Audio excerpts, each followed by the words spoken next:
ummadihii naga horeeyay uu nabigu ka sheekeeyay qiso ka dhacday waxaa hortiin jiri jiray buu nabigu yidhi boqor oo waddan dhan buu xakumi jiray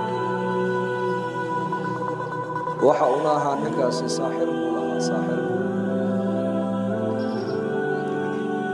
boqorkaasi dadka wuxuu ugu yeedhi jiray inay isaga u aaminaan ee u gartaan inuu yahay rabbigooda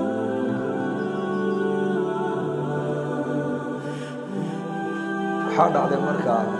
duqii saaxirka ahaa ee cilmi sixirka u qaabilsanaa ayaa ka gaboobo da'diisii baa weynaatay marka boqorkiibaa saaxirkiibaa yaa yidhi boqorow cilmigan cid aan bara u yeedh buu ka yidhi cilmi sixir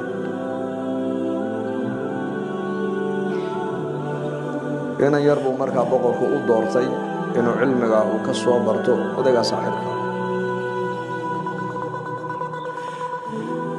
yarkii yaraa dariiqa uu sii marayay marka uu ninka cilmiga uu ka baranayo wuxuu kala kulmay nin isaguna mu'min ah oo ilaahay aaminsan oo aakhirada aaminsan oo ilaahay cilaaqo la leh markaa buu ku yidhi yarowey maalin walba adigan meeshan mare waad igu soo martaa waad sii martaa xaggeed u socotaa markaasuu yidhi cilmiga ayaan saaxiibka ka soo bartaa boqorkaana ii soo diray wuxuu yidhi aniguna cilmi haddaan kugu dara ka waran cilmiga cilmi kale waa hagaag laakiin waqti dee anu ma haya buu yidhi waqtiga waxaan ugu talagalay inaan saaxirka cilmiga ka soo barto wuxuu yidhi saaxirka intaad haddaad ku weydiiyo ka idhaahda xaggeed ku dib dhacdo ood ku habsaantay waxaad tidhahdaa hooyaday baan u adeegaya hooyadaa hadday ku weydiisay ku tidhaahdo xaggeed ku maqnaad ku dib dhacdo aad ku habsaantayna waxaad ku tidhahdaa saaxirka ayaa i xaqisay oo isaga agtiisa ayaa joogay marka labada cilmi baa ka yaraa la baray cilm aliimaan ilaahay macrifadiisa ilaahay inuu koonka ka taliyo ilaahay inuu isagu wax abuuro waxna uu dilo waxna uu nooleeyo noloshada ilaahay inuu dadka ku deeqo cilmigaasuu baray saaxirkuna wuxuu baray cilmi sixir cilmi sixirka markaa saaxirku uu baraayo dadka wuxuu ku xidhayaa saaxirku boqorkaasaa rabbi miya isaga caabuda qofkii boqorkaa caabudi waayo cibaadadiisa ka weecdana xanuun baa lagu ridaya oo sixir iyo waxaa loo adeegsanaya iyo balaayo iyo jin dadkoo dhanba way cabsoonayaan oo boqorkana ku wada xidhiyo oo loo aaminsan yahay inuu yahay isagu rabbi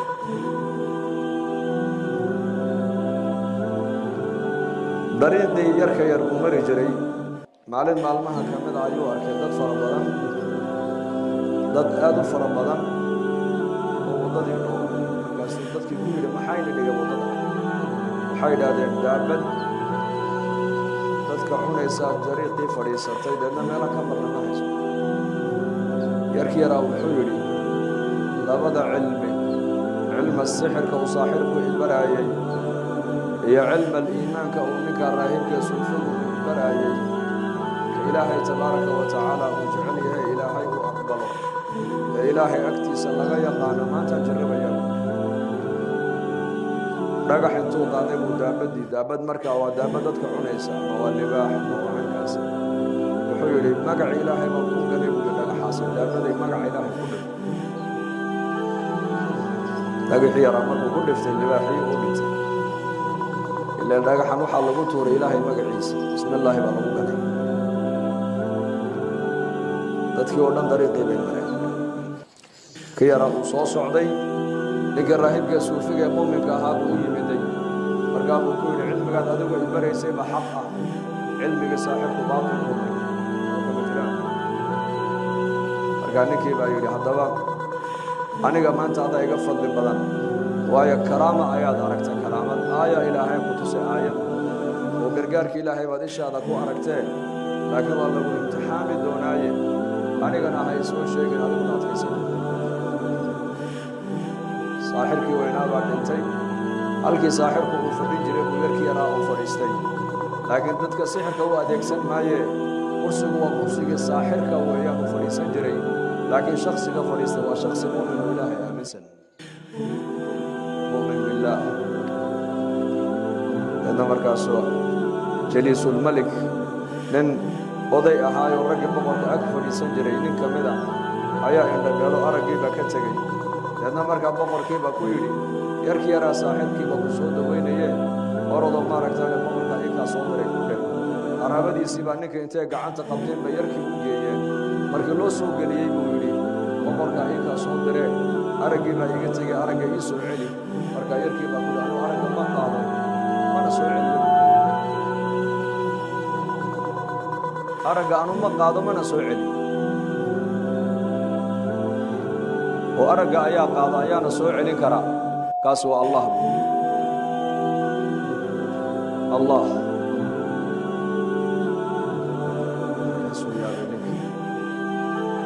rabbiga unba aragga bini aadanka siiya soona celin kara markaasuu dee rabbigu waaba kagii kaa soo dire oo boqorkan ay u haystaan iyagu markaa inuu yahay rabbi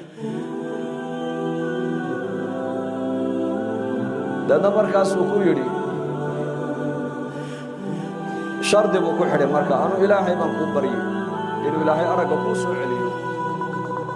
laakiin adiga waxaan kaa rabaa keliya inaad ilaahay adaamintid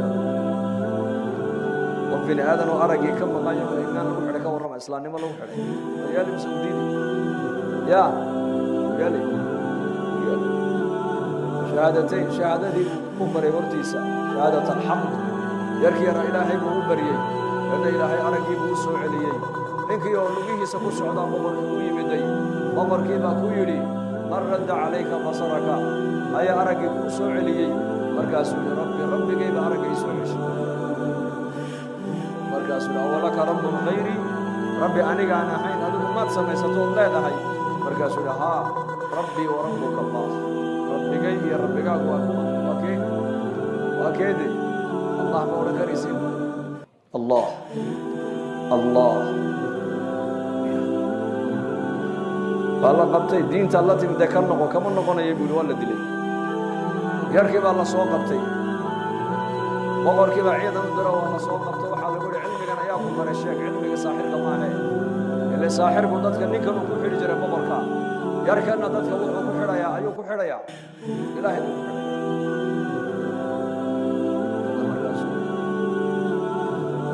ninkii suufiga ahaa ee muuminka ahaa ee cilmigan baray buu markaa yarkii yar ayuu tusuuyey ninkaasaa cilmigii ninkii raahibkii baa la soo qaaday dhulka intoo la qoday baa la yidhi yaa intaa loogu dhex riday markaasaa labada gacmoodna lagu kala xidhay laba geed markaasaa halkaa madaxa bartamihiisana minshaar ayaa loo saaray markaasaa lagu yidhi diintan aad la timide ka noqo markaasuu yidhi kama noqonayo waa ninkii suufiga ahaa ee muuminka dadkaas islaamnimada agtooda qiimo ku lahay innaka soomaali haddaan nahay markay soomaalidu cadhooto diin caygay ku cadho baxdaba sida maa maxaa diinta u cay waa layga cadhaysiiye buu qoran maxaad ilaahay u aflagaadayn kana naga cadhaysiiye diintu agteenna maanta qiimahay leedahay gaalada waxay ugu dhiiradeen inay nebi maxamed maanta aflagaadeeyaan waxay ogaadeen meesha nebi maxamed uu naga taagan yahay bay ogaadeen maanta dhaqankii islaamka dhaqankii nebigeena sunnadii nebigeena sal alla ly slam meeshay naga taagan tahay iyaga maanta ninka halkaasaa loo dhigay minshaar diinta ka noqo islaamka kama noqonayo yarkii yaraa boqorku wuxuu yidhi hadilina kan waa ilmaya cilmigii saaxiib ku hayaa ciidan baa loo dhiibay buurtaa baarkayga fuushiya buurta dusheeda saara halkaa dul joojiyo markaa ka cabsiiya hadduu diinta ka noqdo oo soo celiya hadduu diinta islaamka ka noqoni waayad halkaa ka tuurado ulaam 12 jir buurtii markay bartamaha la marayaan waa la fuulaya buurta waa buur dheer ayuu cirka gacmaha u taaga saasuu eega samada allahuma ilaahu cadowgaa laygu soo daray sidaad adigu doonto ilaahu cadowga aniga igaga kaafiyo fartajat iljabal buu nebigu yihi calayhi salaatu wasalaam buurtii baa gilgilatay sidaa u gilgilatay ciidankii lagu soo daroo dhan way wada daateen way wada dhinteen ilaahay yarkii yaraana isaga uu joojiyo halkiisii buu ku hayey markay ciidankii loo soo dhiibay ay wada dhinteen ee buurtii ka soo shalwadeen ayaa yarkii yaraa isagoo cagihiisa ku lugaynaya ayuu qasrigii boqorka soo galay deedna boqorkii baa ku yidhi awa ciidankan ku dhiibee kugu daray markaasuu yidhi kafaanihim allah ilaahay baa sharkooga iga kaafiyey bui kuwaas ducadiisa ilaahay aqbalo buurteena meel ka jirata innaga ducadeena ka warrama maanta keennee baa maanta hadduu ugu badheedho ilaahay intuu baryo yaqiinsan ducada in laga aqbalayo gulaam inan yar boqorkii baa yaala ciidan kaluu haddana u dhiibay qabta doonni saara badweynta geeya badda markuu badweynta gudaha uu joogo laga yaabaa inuu cabsado diinta ka noqdee ka noqo dhahado hadduu diinta ka noqdo ii soo celiya hadduu diinta ka noqon waa in halkaa ku tuura bartamaha markay marayaan buu yidhi ilaahow cadowgaa la ii soo dhiibay sidaad adigu aad doonto cadowga ilaahay igaga qabo ku keeni baddii baa kacday dhammaantood baddii bay wada galeen way wada dhinteen isaga keligii baa ilaahay ku reebay doontii dhexdeeda xeebtii buu yimiday isagoo lugaynayo qasriga boqorka soo galay boqorkii baa yidhi aw ciidankan ku dhiibne kugu daray markaa buu ilaahay ba iga kaafiyey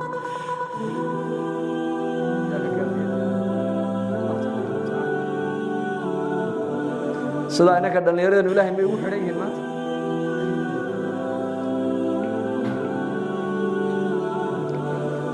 dad ilaahay ku xidhan inaad noqotiin baa laynaga doonaya muminku qofka muslimka waa inuu ilaahay xadhigiisa haystaa kaama fogo haddaad barida baryadaada u aqbali haddaad baahidaada u sheegata baahidaada u ku dabooli kulligay nimka dhallinyar baate nolosha hadda inii bilaamaysa ininka marka waxyaabo badan baad ka fikiraysaa waxaad alle waxaad ka fikiraysa oo dhan ku haya waa kee allah xidhiirka maanta inaku ilaahay aan la leenahay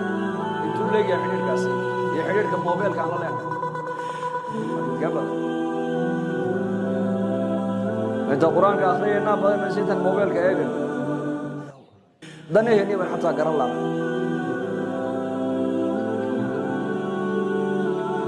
yarkan yar ilaahay buu ku xidhnaa mana cabsoonee dhimasho ka baqimaayo boqorkii baa yidhi sideen kuu khaarijinaa kuu dilnaa bal noo sheeg wuxuu hi saad ii dilaysa anaa kuu sheegin dadka magaalada joogo o dhan iskugu wada yeedh aday ku maqleen ayna maqli maayaan halkaas soo jooji anigana geedka igu hoos xidh leebkayga qaansadayda iga soo saar deedna igu qiyaas markaad igu ganaysid waxaad ii tidhaahdaa keliya bismi illaahi rabbilgulaamiina bukey sidaa aan kuu sheegay haddaad samaysid unbaad aniga i dili waa ilaa ima dili karaysid boqorka maxaa ugu daran inuu yarkaa ka dhintuu doonaya waayo dadka oo dhan baa boqorka ku xidhan yarkana wuxuu rabaa dadka inuu ilaahay ku xidho dadka waddanka ku nool oo dhan baa boqorka ku xidhan oo rabbi bay ka aaminsan yihiin inuu rabbi yahay bay u haystaan iyagu waana laga dhaadhiciyey qofkii isaga boqorka amarkiisa diidana saaxirku ku sallidi jiray saaxirkaa markaa qofka balaaye xanuun ku soo kicin jiray oo saaxirkuna jinka iyo balaayad uga shaqayn jiray yar kan yarna waxa uu doonayaa maadaama dadkani dadkiisii ay yihiin dalkani dalkiisii uu yahay wuxuu rabaa dadkaasi inuu ka gooyo makhluuqa ay ku xidhan yihiin wuxuu rabaa dadka inuu ku xidho ilaahay inuu ku xidho rabbi samaawaati walard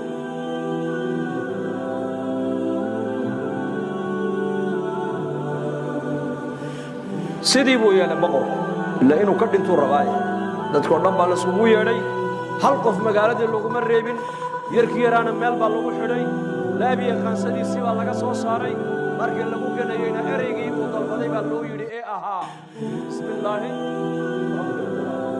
waxaan ku gannay leebkaa ilaahay magaciisii magacee qulaamkaa yar weliba rabbigiisa magaciisa halkaasuu gagalaankaa uu dhintay nafta waxaan ka jecelnahoo kale muu jiraa waar muu jiraa isagu naftiisii buu diin u waayay inuu ummaddiisa gaalnimada uu ka badbaadiyo naftiisii buu u horaysan innankana maanta salaadeennii baa galabgalaba taan iminka intiina idhaahdo intii salaadda subax soo tugdo gacmaha taaga waxaanu malin tiradu inay badnaanaya laakiin toddobada iyo barhka halkaa haddii la idhahdo baabka waa la xidhi waad joogtaa waayo adduunyadaad ka fikiraysaa aakhirada kugu weyna maanta yarka yar aakhirada diinta agtiisa qiimo ku lahayd dadka inuu ilaahay ku xidha ayuu doonayey waayo hadday bini aadamku aqoonta adduunka taalloo dhan ay bartaan oo ilaahay aynan baran may khasaareen mise way liibaan idiga jawaaba haddaan ilaahay barana ka warramo wax kale aanan haysanin waan liibaan taabaa ka dhaadhacsanaysa waa iska baxdo laakiin ummaddaasi ha ka badbaada gaalnimada ku jirta dadkii meesha joogay oo dhan waxa ilaahay ka dhawaajiyey inay wada yidhaahdaan aamanaa birabbi alghulaam ayaan rumaynay yarkaa yar rabbiga uu xaggiisa noogu yeedhay baan aamino rumaynay qof keliya ayuu boqorku iska dil mujtamacii meesha joogo oo dhan ilaahay wuxuu u galladaystay inay noqdaan wada muslimiin wada mu'miniin muraadkii uu ka yar lahaa ma gaadhin mise ma gaadhin wuu gaadhay isagii laakiin uu dhintay isagu jannuu galay janno leanna shahaada ilaahay siiyey qoomkiisiina ilaahay hidaayaduu siiyey wuxuu adduunyada loogu jeclaaye bini aadan u jeclaabuu ilaahay darti u huray ilaahay maadaamuu diintiisa naftiisa u huray qoomkiisiina ilaahay hidaayadii ku galladaysa boqorkii uu yaabamada loo qabsaday markaasuu yidhi or waxaan ka digtoonaa baa dhacay waxaan ka taxadiraya baa dhacay oo muxuu ka taxadirayey dadkaasi inay isaga ka go'aan oo ilaahay ku xidhaan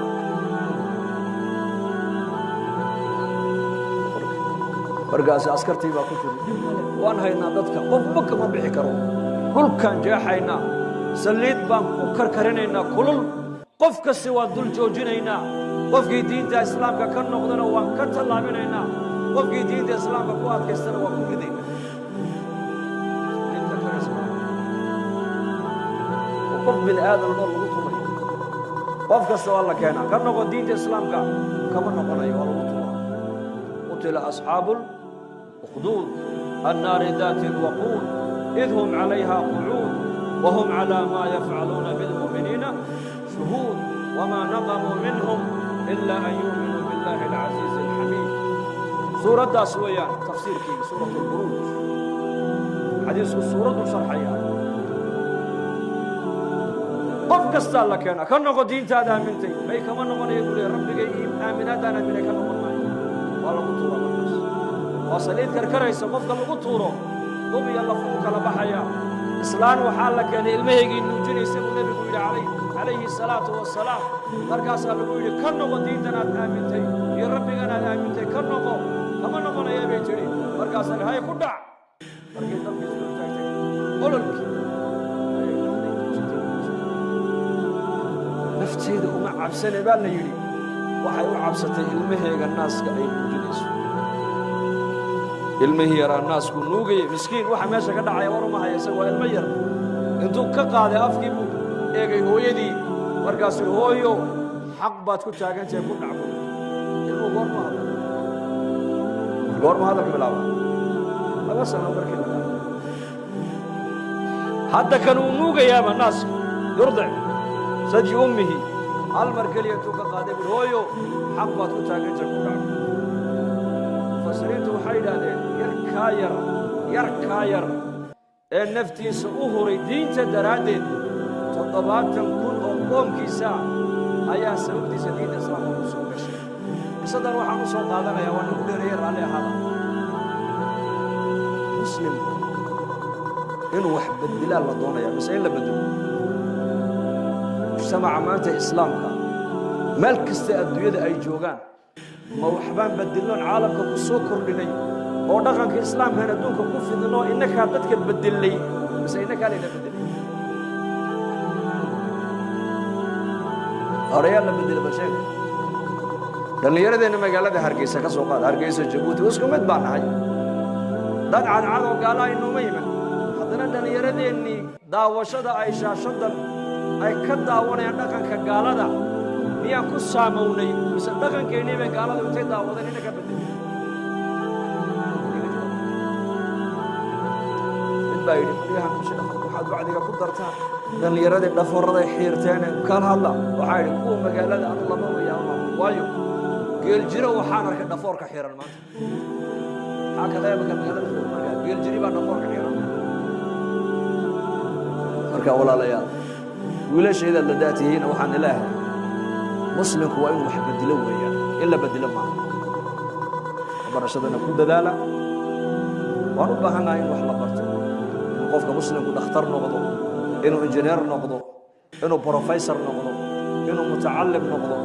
waan u baahanahay laakiin waxaasoo dhan waxaa asaas u ah waa inuu qofku ilaahaysa ka cabsado ilaahay haddaad ilaahay ka cabsoonaynin ood iimaan alla ka cabsi lahayn oo ilaahay ku abuuray aanad garanaynin dibloomkan iyo digriigan iyo shahaadadan aad qaadanaysid waxaad dadka kugu daraya waa akhlaaqdaada waxaad dad kaa dhigaya waa akhlaaqdaada waxaad qof wanaagsan kaa dhigaya waa akhlaaqdaada akhlaaqdaasna waa akhlaaqdii diinta islaamka insha allah soo diyaar ma nihin insha allah